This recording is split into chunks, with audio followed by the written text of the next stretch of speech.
ಇದು ಬೇಳೆ ಹೋಳಿಗೆ ಅನ್ಕೊಂಡ್ರಾ? ಇಲ್ಲ, ಇದು ಬೇಳೆ ಹೋಳಿಗೆ ಅಲ್ಲ, ಇದು ಕ್ಯಾರೆಟ್ ಹೋಳಿಗೆ. ತಿನ್ನೋದಕ್ಕೂ ಸೂಪರ್ ಆಗಿರುತ್ತೆ, ಮಾಡೋದು ಅಷ್ಟೇ ತುಂಬಾ ಸುಲಭ. ಜನ್ಮದಲ್ಲಿ ಒಂದ್ಸಲನೂ ಹೋಳಿಗೆನೇ ಮಾಡಿಲ್ಲ ಅನ್ನೋಂಥವ್ರು ಕೂಡ ಇದನ್ನ ನೀರ್ ಕುಡ್ದಷ್ಟೇ ಸುಲಭವಾಗಿ ಮಾಡಬಹುದು.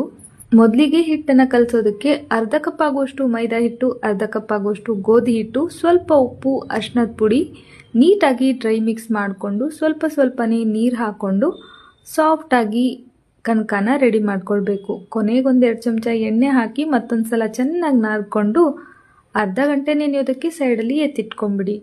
ನಂತರ ಒಂದು ಮಿಕ್ಸಿ ಜಾರ್ಗೆ ಅರ್ಧ ಕಪ್ ಹಸಿ ತೆಂಗಿನಕಾಯಿ, 1 ಕಪ್ ಸಣ್ಣದಾಗಿ ಕಟ್ ಮಾಡಿರೋ ಕ್ಯಾರೆಟು, 3-4 ಏಲಕ್ಕಿ ಹಾಕಿ ಈ ಥರ ತರ್ತರಿಯಾಗಿ ಗ್ರೈಂಡ್ ಮಾಡ್ಕೊಂಡು ತಗೊಳ್ಳಿ. ಇದಾದಮೇಲೆ ಪ್ಯಾನ್ಗೆ 1-2 ಚಮಚ ತುಪ್ಪ ಹಾಕಿ ಗ್ರೈಂಡ್ ಮಾಡಿಟ್ಕೊಂಡಿರೋ ಕ್ಯಾರೆಟು, ಕೊಕೊನಟ್ಟು ಪೇಸ್ಟ್ ಹಾಕಿ ಸ್ವಲ್ಪ ಹಸಿ ವಾಸನೆ ಹೋಗೋವರೆಗೂ ಬಾಡಿಸ್ಕೊಂಡು ನಂತರ ಅರ್ಧ ಕಪ್